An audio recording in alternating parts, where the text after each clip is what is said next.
بسم الله الرحمن الرحيم والصلاة والسلام على رسول الله صلى الله عليه وسلم. شعبك شرفت الهيل جيبوتي ولا ليال دلكينا جيبوتي وحا ومانتا تاغين هاي إسجوش تاريخي جيسك أفريقيا يبدأ عصبة وحا كسعودة إسبدلوا وين أو جغرافي سياسات كواس أو سامين توس كويلنا يا مستقبلك دلكينا hase yeeshee Djibouti iyadu waxay ku jirtaa xaalad qalalaase siyaasadeed bulsho iyo dhaqaale oo aan hore loo arag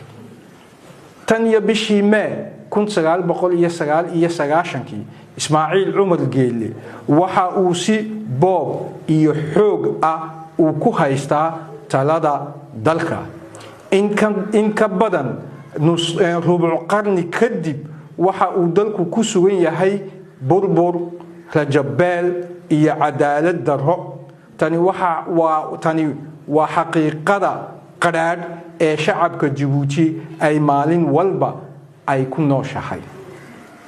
si uu ugu sii dhago xukunka kaligii taliyuhu waxa uu 26 Oktoobar 2025 si badheedh u farafareeyay dastuurka dalka isagoo oo doonaya madaxweynenimo aan dhammaad lahayn talaabadan sharci darrada waxay caddeyn u tahay inuu doonayo inuu burburiyo wixii ka hadhay qarannimadii Djibouti maamulkiisu waxa uu horseeday musuqmaasuq baahan boob dhaqaale faqriga shacabka caburin joogto iyo xaalad magaalooyin in nadaafad darro iyo dayac badan ay ka muuqato Djibouti waxa loo yaqaanaa caasimadeeda magaaladii qashinka uu barkaday Ismaaciil Cumar Geelle waxa uu maanta isku dayayaa inuu ka faa'iideysto xaaladda caalamka iyo isbedelka ka socda gobolka si uu indhaha shacabka Djibouti uga jeediyo xaqiiqada jirta ugana baxsado caro shacab oo maalinta ka dambaysa sii xoogaysanaysa isla markaana uu xukunka ugu sii dhago waxaan si cad oo sharaf leh u xasuusinaynaa in Ismaaciil Cumar Geelle mudaxileedkiisa shanaad ee sharci darrada uu si rasmi u dhamaysanaya 9 Abriil 2026 waxaan si leexleexad lahayn kugu sheegaynaa Ismaaciil Cumar Geelle waxaad ka tirsan tahay waayihii hore waxaad ku jirtaa taariikh madow oo uu dalkani soo maray mustaqbalka jamhuuriyadda Djibouti wax door kuma lihid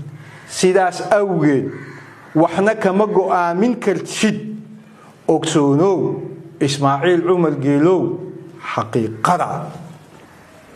aayaha jamhuuriyadda Djibouti waxa uu maanta ku jira gacmaha shacabka reer Djibouti waxa aynu nahay shacab la dulmay la silciyay lana duudsiyay xuquuqdiisa maanta waxa ina saaran mas'uuliyad taariikhi in aan soo afjarno dulmiga badbaadino dalkeena una furno bog cusub oo rajo iyo xorriyad isbedelku ma imanayo kaligiis isbedelku waxa uu imanayaa marka shacabku si midaysan si nabad si ballaaran oo waafaqsan dastuurka uu u muujiyo rabitaankiisa waa waajib ina saaran in aan codkeena midayno in aan u hirgelino isbedel dimuqraadi oo dhab waxaan hiigsanaynaa Djibouti cusub Djibouti ku dhisan nabad iyo is-afgarad Djibouti la noolaan karta daliskeeda gobolka iyo caalamkaba si xushmad iyo iskaashi midho dhal ugu dambeyn waxaan si cod dheer u sheegaynaa Djibouti waa hantida shacabkeeda ma aha mid uu leeyahay keligii taliyaha Ismaaciil Cumar Geelle. Ismaaciil Cumar Geelow waqtigaagu waa gabagabo, xukunkaaguna runtii waa xukun dhammaaday. Wassalaamu calaykum waraxmatullaahi wabarakaatu.